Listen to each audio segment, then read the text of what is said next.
The word that comes to mind when I think about Jesus is powerful.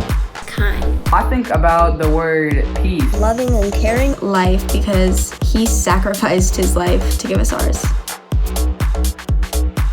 Is Jesus God, or is God Jesus, or are they the same person? What's it like being the most powerful person to ever walk on earth? What did he do on his downtime? Why does he love us so much? He's a person who loves and cares for me. My role model. A very safe place to talk to. Jesus is a friend. If I'm dealing with anything, I know I can go to him and he'll help me through it.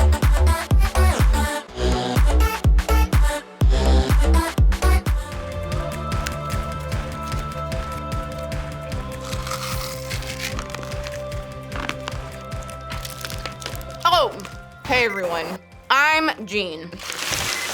Easter is one of my favorite holidays, and it's not just because the candy is amazing. I mean, I'm gonna save this for later. I love Easter because it gives us a chance to remember all that Jesus has done for us. It gives us a chance to get to know him in a new way. And that's a really big deal because knowing Jesus changes everything for us. I asked what questions my students had about Jesus. And this is what they said. Is Jesus even real? Am I supposed to talk to Jesus? Is Jesus really God too? How do I know I'm close to Jesus if I can't see him? It's a really good question. Was Jesus a man who actually lived on earth? What does it mean to have a relationship with Jesus? And what did Jesus really do for me? I mean, these are all such really good questions. And I've asked quite a few of these questions myself.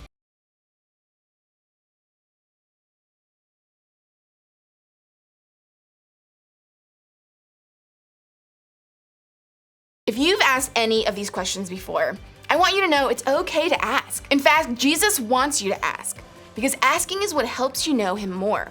And that's really the goal of this whole faith thing. So, before we jump into discovering more about who Jesus is today, let me tell you a quick story. There was one time I decided to go on this kind of academic camp thing, and it was all these different kids from different schools that gathered together at this university, and I was the only student from my school that got accepted to go. And this was in a totally different place. We had to drive 3 hours to get there.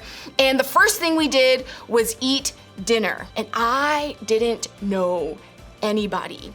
And so I sat in this big cafeteria all by myself, eating alone. And it was terrifying. Have you ever been there? The truth is, we all know what it's like to feel alone. Even if you're in a room full of people, when no one really knows you, it can feel like a really lonely place. You probably know what I mean. Even if you have a million friends, a group to hang out with, a constant conversation with friends on apps, 20 group texts going at the same time, a team to support you on and off the field, a group of friends to sit with at lunch, you still might deal with a feeling of loneliness. Maybe you even have a little voice in your head that tells you you don't really fit in and no one really knows you and you'll never really feel connected to someone else. Have you ever been there before?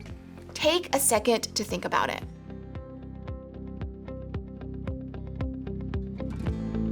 The reason I know you might think this, well, besides the fact that I've thought it at a time or two myself, there's actual research that proves it. Let's say these guys represent actual people. In a study of middle and high school students, 40% of people said they felt lonely or disconnected from others most of the time. That's 4 out of 10 people that probably feel alone or left out on a regular basis. 4 of the 10 of your friends. 4 out of 10 of the people here at church or in your class. Even when you're surrounded by others, 40% of teens still feel disconnected.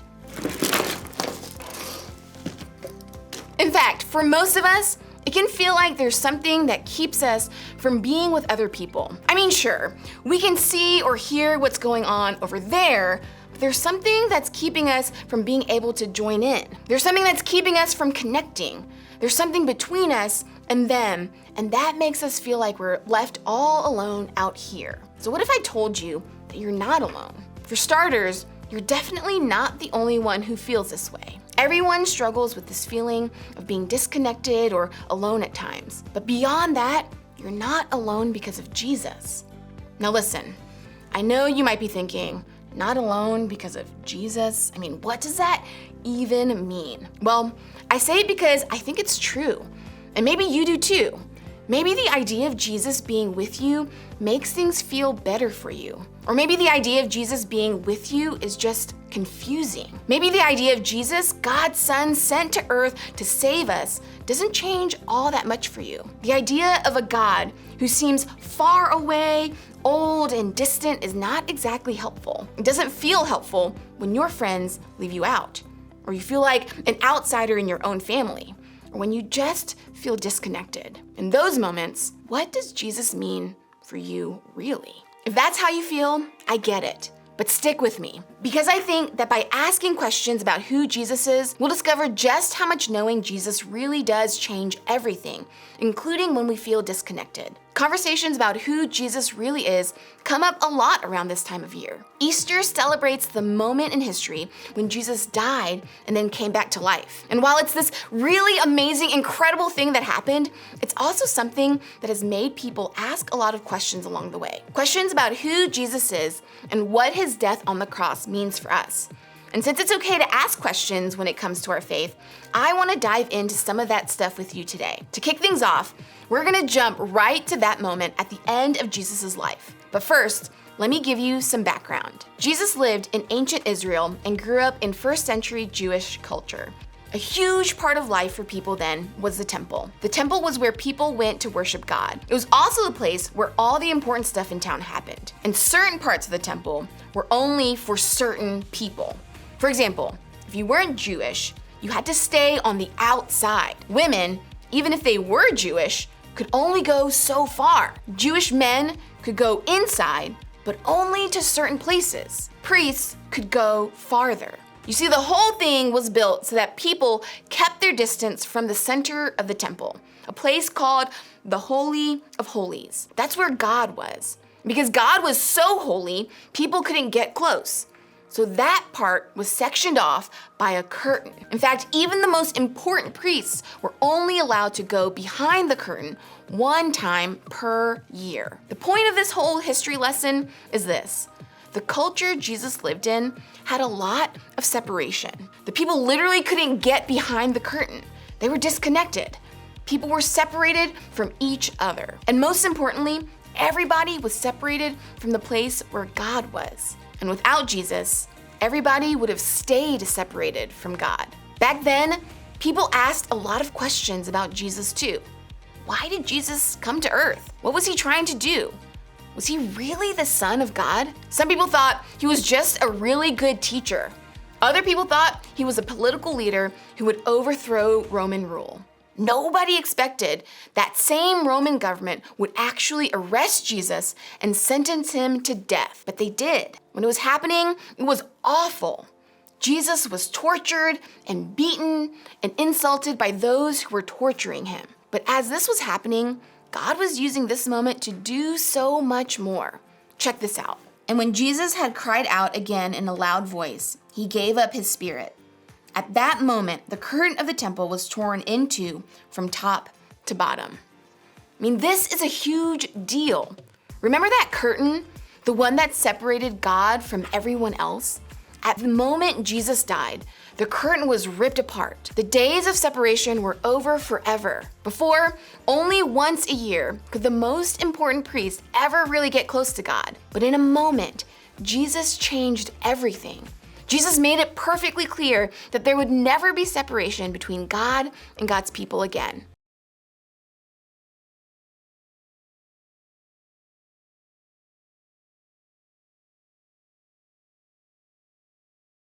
It changed everything for the people back then, and it can change everything for us today too. Your friends may feel distant, but God isn't. You may feel like other people don't know you or want to be close to you, but God does. You may feel like you have to be good to be around God, but you don't. Nothing you do or don't do can separate you from God who loves you. One of Jesus' friends, a guy named John, wrote down everything about his experience with Jesus while he was on earth. John saw it all, including the way Jesus' death and resurrection changed everything.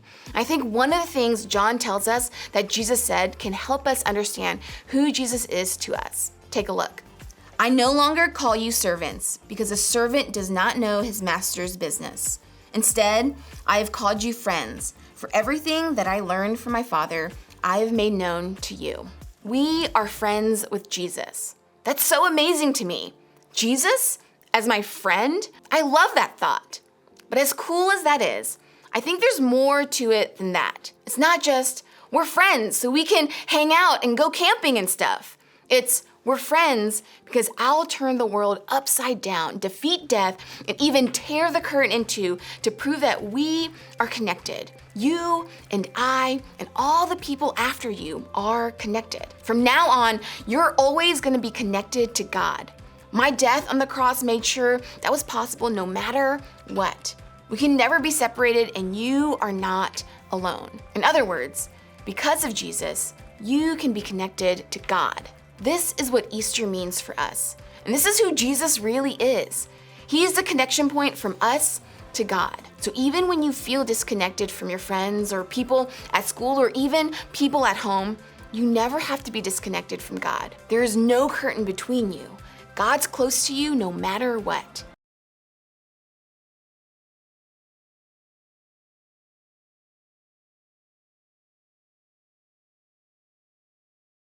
Maybe you've never thought about Jesus like a close friend. Maybe you've believed the stories of who Jesus is from your grandma or someone at church or the Christians on TikTok. I want to challenge you to find out for yourself. I want you to feel like you can ask the question, who is Jesus? Because it's okay to ask. That's exactly one of the reasons we have groups.